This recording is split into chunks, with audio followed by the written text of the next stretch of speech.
Hello, viewers, friends. Happy 2019.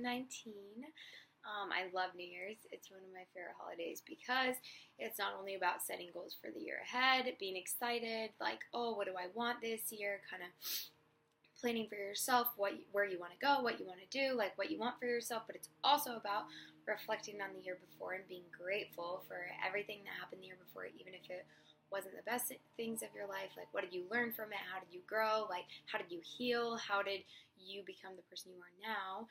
So, Happy New Year to everyone. I wish everyone the most amazing 2019. This is your year, whatever you make it. So, I wanted to start off by saying that. Then, I wanted to say I posted a poll, which I'd never even done one, on Instagram of like, what type of video would you rather see? Would you rather see a little bit about me or taking opportunity? They were pretty neck and neck the entire time, but a little about me was the winners. So I'm kind of going to do a little bit of both, but I guess I really wanted to just break kind of down like who I am, where I came from, a little bit about me, those of you that don't actually know me personally. This will be a good opportunity for you to get to know me, see if you like what I have to say, kind of can relate to my story at all, or are just motivated to listen to me talk. So, jumping right in, my name is Amarita. It is Latin for little love. I hated it when I was a kid.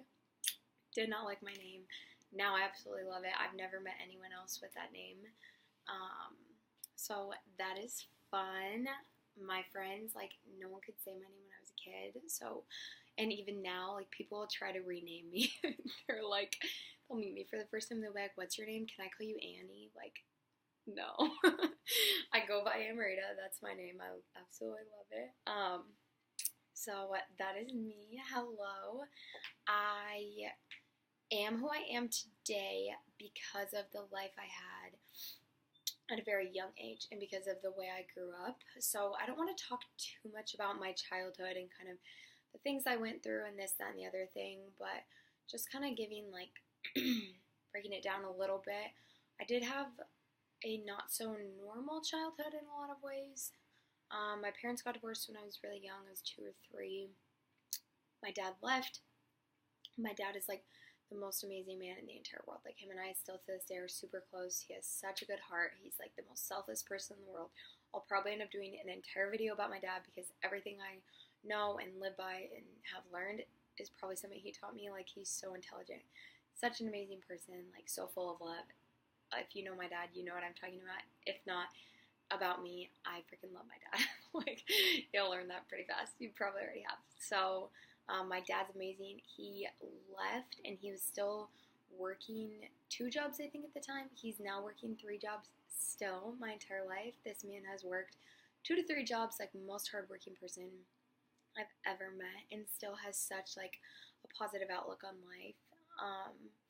He's always provided for our family. I have 5 siblings, so I come from a really big family, which makes a difference. Obviously, like, impacts who you are a lot too and the way you were raised. But when my dad left, everything kind of fell through, I guess, of like how we were raised and just the things that the nurturing and the things that you should have when you are a kid, I didn't really get a lot of. So I became very independent at a very young age. I was 5 when my little brother was born, and I pretty much raised him. I'd feed him, make sure like the house was clean, like I did everything. Like, I was very, very, very independent, very young. So I had to grow up pretty fast. With having 5 siblings, it kind of taught me a lot of like watching the people around me, seeing like what they were doing that was good, what they were doing that was bad, like, oh, do this, don't do that. Kind of gave me this personality of being very outgoing and ambitious, and because I was born into such a big family already, I had to like stand out somehow. So I became very like, I don't know, my family will tell me now, like, oh, when you were a kid, like, you'd be the one at the dinner table, like, cracking jokes, making everyone laugh. Like, I was like total showstopper when I was a little kid. We were very like theatrical family. My mom had a singing business that we were in. We would like go perform in retirement homes, all the things. And so like my siblings would put on these like shows when we were kids, and I would be like running in the front of the show, just like trying to take the spotlight and just like make it funny. Like, even a couple years ago, I wrote Laffy Taffy jokes on everybody's Christmas presents, like just to like lighten the mood and make it fun and just to like add some quirkiness. So that's a little bit about me. I'm the youngest on my dad's, and then like I said, I have a little brother on my mom's side, and I actually ran away when I was 13. So I was homeschooled until 6th grade. At the time that I was still living with my mom, I was begging to get into school. I ended up getting into this, like, I had to do this whole tryout essentially and like put together a portfolio, write an essay, like why I wanted to be in this program. It was called Loveland Integrated School of the Arts. They only accepted like a certain amount of people in the whole school, and I ended up getting in. So that was after a year. I was homeschooled until 6th grade, and then I was in a charter school for a year. That was my first year in school, and it was really hard because I was self-taught a lot, and everything that I did was like I really didn't have an education when I was homeschooled because my mom kind of developed a lot of habits, and I don't want to get too much into that, but she wasn't in a place where she could really school us anymore, and especially because my dad was gone, so I would like get the curriculum and get my own books and try to teach myself, but teaching yourself school is very hard. So I like begged her to go to school, went to a charter school, got into the Loveland Integrated School of the Arts. So I went to public school in 7th grade. I walked about a mile to a bus stop because that was the deal my mom gave me. I could go to public school if I got there myself and if I got into this program. So I ended up getting accepted, and then I would walk, like I said, like a mile every day to the bus stop, then take the bus stop to school. I still danced. I danced for 13 years, which was like a huge outlet for me.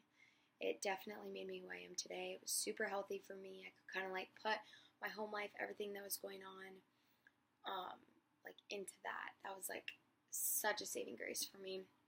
I love dance. I still love to dance. Like, it's such a beautiful art form, and I really enjoy it. Like I always will. Anyways, so I danced for a long time. Then I was in public school, which was a pretty hard time for me just because I was pretty awkward. Like, I'd never been in school before, and everybody always says, like, oh, homeschool people are weird, like, yada yada, whatever. Still had the social aspects from dance, so I was still social and outgoing.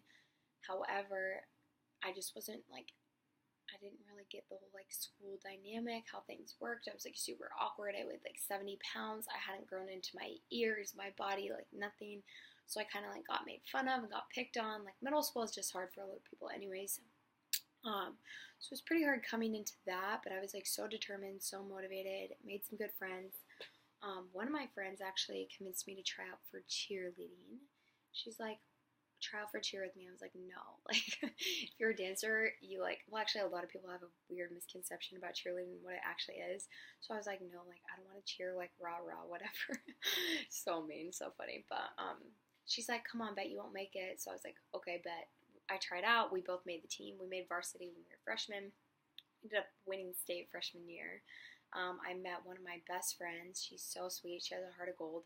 I remember, like, walking into tryouts, and she, like, took me under her wing and just like made me her friend. She was 2 years older than me. She like treated me like her little sister, like taught me about like high school and just like, I don't know, taught me about a lot about life, and was just like such a good person in my life, like such a good role model. I learned so much from her. Her mom is amazing. Her mom also has a heart of gold. This whole family is like incredible. Like, they're my family too. I pretty much like adopted myself into their family, much like other friends that I had in high school. Like, since I didn't really have a mom, I would just like tell my friends' moms, like, oh, I'm your daughter now. Like, I'm your adopted daughter. Like, I'm adopting myself.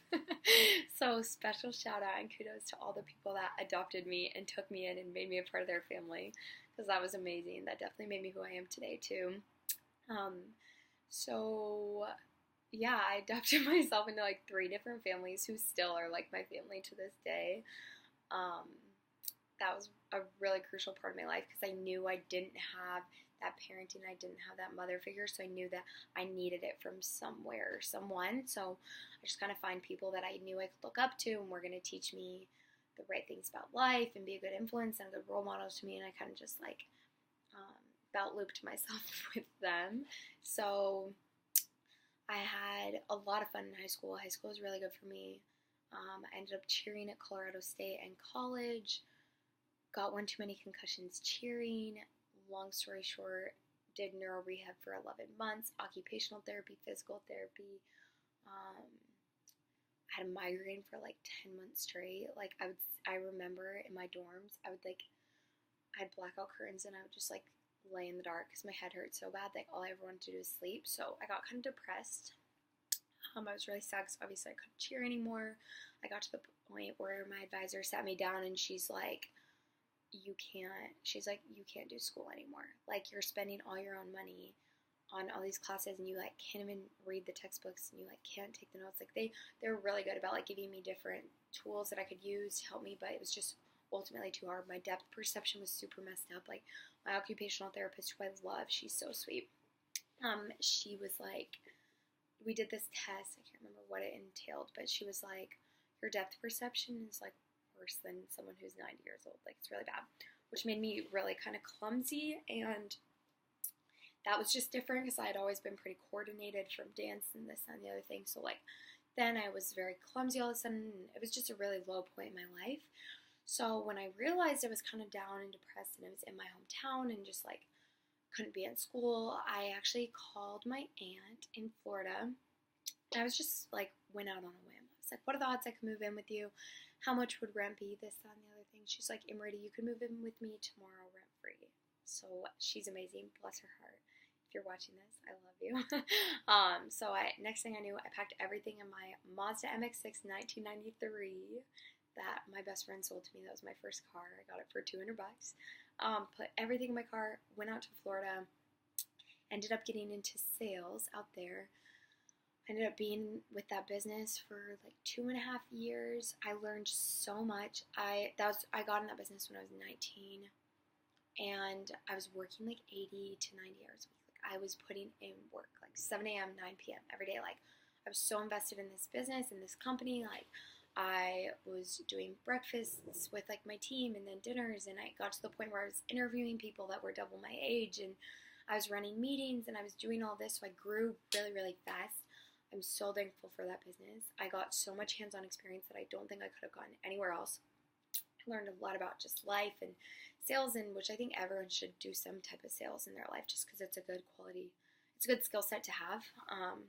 But I did that, and then I got promoted because I got the opportunity to open up an office in Dallas, Texas. So I ended up moving. I was only in Tampa for like 4 months or something crazy with that company, and then I moved out to Dallas, and I was living there for almost 2 years. I was out there, work. Like I didn't really see a lot of Dallas because I was just working a lot. Then I got promoted to assistant management to open up my own office in Burbank, which is like Los Angeles, California area. I went out, tested the market out there. It's a pretty tough market, and the offices were all very expensive. You had to like pay for all your employees' parking and this, that, and the other thing. They told me initially it was like $75,000 upwards when you were in management. And then when I was like a couple weeks away from opening up my office, they're like, oh, it's more like $30,000 a year. So I'm like, no, I can't do that. I'll be homeless. No thanks. So I actually got out of that business. Then I ended up back in Colorado, which is where I'm from. Kind of got like rock bottom again, to where I'm like, I just put so much of my life, like from when I was 19 till I was almost 22, I was like working so hard in this business, and I felt like it was all for nothing. Like I felt like I had nothing to show for it. Luckily, I ended up using the skill set that I learned with that business to get another job in sales. And then I have a friend out in Tampa. She's such a good friend, such a good person. She's like, come out and stay with me. Like you can crash on my living room floor on an air mattress until like we get you a job and you figure out your own place. So I ended up going back to Tampa just because I knew I didn't want to be in Colorado at that point in time. So I ended up back in Florida, got into a different sales job. Long story short, ended up getting like anxiety from this job. Like it was like very like go in, sit at a desk, be on the phones for 8 to 9 hours, have to hit your goals like 5 days a week, like go, like so much. I just was not happy. Like I remember my manager being like, you need to stop like getting up and walking around to get water. Like you need to just sit and be focused. But I'm just like, I need to be like moving around. Like that's just kind of who I am. And so that job was very hard for me. A lot of people love like office oriented jobs, like things like that. Just not for me. I ended up, like I said, I was in the ER they like didn't, they're like, ran all these tests like $7,000 later. They're like, you have anxiety, like nothing's wrong. I just had a super bad sharp pain in my lower right side. And it's because I didn't want to go to work. Like I actually hated being at that job. Like I hated being there. Like I was not motivated whatsoever. It was finance and accounting, staffing. Like I just did not like it. So I ended up, and it was on the computer, which with my concussions, like post-concussion syndrome, it took me like probably, I would say like 3 or 4 years to really heal from my concussion. And I still have like, I used to have a really good memory. I don't have as good of a memory. I've definitely healed a lot, but that definitely, like I wasn't fully healed anyway, so being on a computer was not good for me, reading all these emails, doing all these things. So my boss was very understanding. I ended up leaving that. Then I randomly like helped this couple open up their bakery. I don't even know. Like the female was she was Polish, the dude was Italian. They flew in this chef from Italy. His name was Chef Paolo. He was amazing. He taught me how to make like crepes from scratch, gelato from scratch, like paninis, like all these things. I learned so much in that. Met one of my very good friends. We kind of like ran their business together.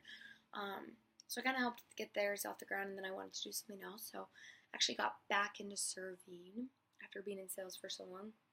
Just because I don't mind serving. Like a lot of people get super jaded, but for me, like it's just a really good opportunity of meeting people and getting to know people and this, that, and the other thing. So I got back into serving. I found a job online, applied for it, went in that same day with a resume in hand, sat down for an interview with one of the managers, got pushed to a second interview, and he told me it was the best interview he had ever conducted, and he hired me on the spot, which was like so meant to be. I'm so glad I did that. Initially, I was like, I'm not going to date anyone. I'm not going to have any friends. Like, this is just business. I was very business-oriented at that point in time in my life. Well, that didn't work. I ended up making like some of my very best friends with that job. Ended up meeting my boyfriend there. We ended up opening up a new restaurant for them in Carlsbad, California. Got to live there for a couple months, explore San Diego. So beautiful there. Went back to Florida just to save up some money, just because like living in San Diego, we weren't making as much with that restaurant just opening that we needed to be making in order to live there. So we went back to Tampa to finish out my lease, finished working there. Then we were like, where should we go? We kept getting a lot of signs, like a lot of different signs to go to Oregon. Something was calling us to Oregon, and I had never even been there. So I ended up going to Portland, Oregon. The Pacific Northwest is so beautiful. Like, it is a gorgeous part of the earth. We saw almost like 50 waterfalls, did like probably over 100 hikes. Like, we explored that entire area. Like, we did a bunch of road trips up to Washington, down to California. Like, it was such a good opportunity to be there, but Portland just wasn't the place for me personally. I'm a sunshine girl. Like, I'm from Colorado, born and raised. I'm so spoiled with the sun. Like, the sun and I are best friends. Like, I need sunshine in my life. So we decided when our lease was up in Oregon that we were going to just roll the dice again and go out to Hawaii. So that was a pretty risky one because everybody says, what about Hawaii? Oh, it's so expensive to live. So we were like, you know what? Like, we have each other. We're a team. Like, we got this. We can do this. Ended up rolling the dice, coming out to Hawaii. It's like one of the best decisions I've ever made. Again, like, the universe was definitely pulling us out here. And now that we are out here, like, I've met some of the most amazing people out here.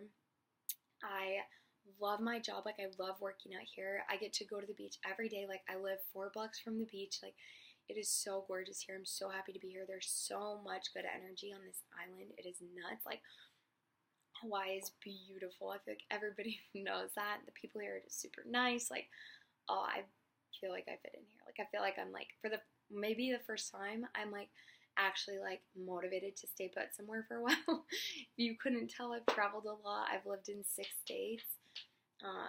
And I've always just been kind of like moving around since I started moving when I was 19, but I really do love it out here. I'm super motivated to be here. I've met some of the most like amazing people, just like ambitious people out here, because I feel like to make the move out to Hawaii, you have to be ambitious and you have to be able to roll the dice and just kind of say like, hey, whatever happens, no worries. So it's just an amazing place to be. I'm so thankful to be out here. So those are just like a little bit of my travels, kind of a little bit about me. How I've gotten like where I have is by taking opportunity. So my next video I'm gonna do, since I was kind of, I said like on my poll, like should I do a little bit about me or taking opportunity, I want to do a whole video on taking opportunity probably within the next week, so stay tuned for that. In the meantime, thanks so much for listening. I hope you got to know me a little bit more. If you have any questions, shoot them over to me. Feel free to share this, but I wish you much love, peace, and happiness. Thanks so much for watching. I'll see you next week.